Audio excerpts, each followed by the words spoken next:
Ναι. Σε ξύπνησα, Ζάχο μου? Έλα, βρελέ, τι θέλουμε στα γράμματα. Κοιμόσουνα, πουλάκι μου? Κοιμόμουν και έβλεπα και ένα πολύ ωραίο όνειρο. Δεν μου λες, είσαι καλά?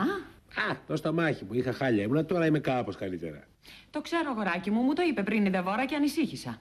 Δεν με πήρες γι' αυτό, ήθελες να τσεκάρεις αν είμαι εδώ. Ορίστε, είμαι εδώ, ευχαριστήθηκες?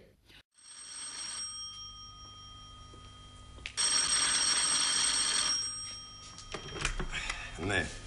Σε ξύπνησα, λάμπρο μου? Τι είναι, βρε, Ελενίτσα μου, μέσα στη νύχτα, Κοιμόσουνα, πουλάκι μου? Και έβλεπα ωραίο όνειρο. Είσαι καλά, χρυσό μου? Ναι, δεν το στομαχάκι μου είχα λιγάκι, αλλά τώρα είμαι καλούλια. Μπράβο, λαμπρούκα μου, μπράβο, γιατί ξέρεις, από νωρίς που πήρα τη Δεβόρα και μου το είπε, ανησύχησα πάρα πολύ. Καλά τώρα, ξέρω, πήρες για να δεις αν είμαι εδώ. Ορίστε είμαι. Ευχαριστήθηκες? Όχι, Ζάχο μου, εγώ σου έχω πάντα εμπιστοσύνη. Ποτέ δεν μου λες εσύ ψέματα.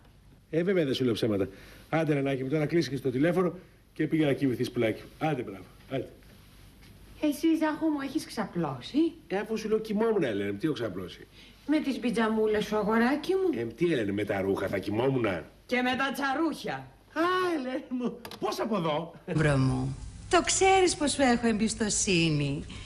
Ποτέ σου, μα ποτέ σου δεν μου είπες ψέματα. Έλα, μωρέ, Ελένη μου τώρα. Άντε, κλείσε και ξάπλωσε, ρε παιδάκι μου. Εσύ είσαι ξαπλωμένος, λάμπρο μου? Άκου ερώτηση, αφού κοιμόμουν. Με τις πιτζαμούλες σου, αγόρι μου? Με τι ήθελες να κοιμηθώ, με τα ρούχα? Και με τα τσαρούχια. Παιδιά μου, δεν υπάρχει τίποτα ωραιότερο από το γάμο. Με συγχωρείτε, κουμπάρε, θα μας παντρέψετε εσείς ο ίδιος ή η γυναίκα σας?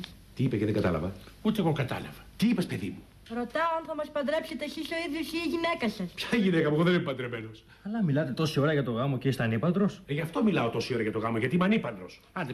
Παιδιά μου, πρέπει να καταλάβετε ότι δεν υπάρχει τίποτα ωραιότερο του γάμου. Με συγχωρείτε, κουμπάρε. Ναι. Θα μας παντρέψετε εσείς ο ίδιος ή η κυρία σας? Ποια κυρία μου, παιδί μου, ποιος σου είπε ότι είμαι παντρεμένος? Μιλάτε τόσο ωραία για το γάμο και δεν είσαστε παντρεμένος? Γι' αυτό